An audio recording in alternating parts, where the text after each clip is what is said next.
Maintenant, nous allons présenter une série de thèmes, non pas théoriques, mais qui sont inspirés par une riche expérience personnelle de presque 30 ans. On va commencer par parler de la chirurgie de la silhouette. Très important. Qu'est-ce qu'elle comprend, la chirurgie de la silhouette? 1. Les lipoaspirations. 2. Le lipofilling. 3. Les abdominoplasties. Nous allons les passer en revue l'une après l'autre. On va commencer par la lipoaspiration. Vous allez entendre lipoaspiration, liposuction, liposculpture. Tous ces termes désignent la même chose. Cela consiste à aspirer des masses graisseuses localisées, je dis bien localisées, pour affiner la silhouette. Ces masses graisseuses au stéatome, une fois aspirées, ne reviennent jamais. C'est l'intervention en chirurgie esthétique la plus pratiquée dans le monde. Maintenant, ces masses elles peuvent être localisées au niveau du flanc, du ventre, des pommes d'amour, des zones trochonteriennes qu'on appelle culotte de cheval, des genoux, des chevilles, du bras, du menton. Elles peuvent se voir n'importe où, essentiellement là où on les a citées, comme vous pouvez le voir sur la prochaine planche. Maintenant, comment sélectionner les patients? Il faut savoir que c'est encore une fois, c'est lors de la consultation qu'on va sélectionner les patients. Il faut éviter les malades obèses. Ce n'est pas une indication du tout. Il faut retenir des patients avec des stéatomes, c'est-à-dire avec des masses localisées, un bon état général. Il faut faire une bonne évaluation de l'alimentation, des habitudes alimentaires, du mode d'alimentation. Il faut rechercher une boulimie et une notion d'anorexie dans la famille. Et ce mode d'alimentation influe sur l'indication opératoire, évidemment. Le problème cutané, maintenant, c'est le grand souci du chirurgien et du patient. Faire un bon examen cutané pour apprécier la capacité de la peau à se rétracter ou pas.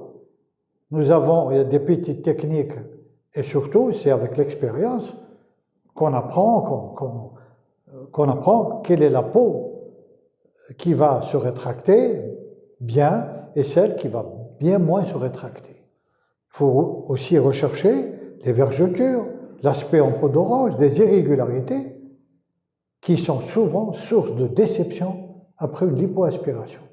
Encore une fois, la prise de photo est médico-légale et il faut tracer au patient les zones à aspirer. Les instruments, comme vous pouvez le voir, c'est des instruments fins de 4 à 2 mm. Ce sont des liposuceurs à bomousse, de longueur variée, qui sont reliés soit à une source d'aspiration, soit ils sont montés sur une seringue à main. Maintenant, les liposuceurs au ultrasons, au laser, au froid, il y a toute une panoplie. Je ne pense pas qu'ils soient aussi plus efficaces que la liposuction classique, que les liposuceurs classiques. Nous tenons à la technique classique qui nous a donné de bons résultats depuis maintenant 30 ans. Les cicatrices, il faut savoir qu'elles sont minimes. 4 mm, c'est le diamètre maximum de ces cicatrices. Et on va les placer dans des sites qui cachent ces cicatrices. Voilà illustré un liposuceur à main, un liposuceur branché à un aspirateur, et vous pouvez voir les cicatrices par lesquelles pénètrent ces liposuceurs. La quantité à aspirer. Les patients viennent vous dire combien de litres, combien de kilos je vais perdre après la liposuction. Il faut savoir que c'est un problème de silhouette, un problème de volume, pas un problème de kilogrammes. Là, la règle, on ne doit pas dépasser 10% de la masse corporelle. 4 à 5 litres reste une limite supérieure raisonnable. Au-delà, on expose le patient à de gros ennuis. Comme disait plutôt Dr Illouz, qui est l'inventeur de la lipoaspiration, méga aspiration égale méga problème. Maintenant, on va parler des modes d'anesthésie. Les modes d'anesthésie sont variés selon la quantité à liposucer, le profil du patient et les vœux du patient. Local, si la quantité à aspirer est dans un seul site et n'est pas de gros volume. Loco-régional, quand on doit opérer la partie basse du corps, la partie inférieure du corps, et l'anesthésie générale, qui est l'anesthésie la plus utilisée.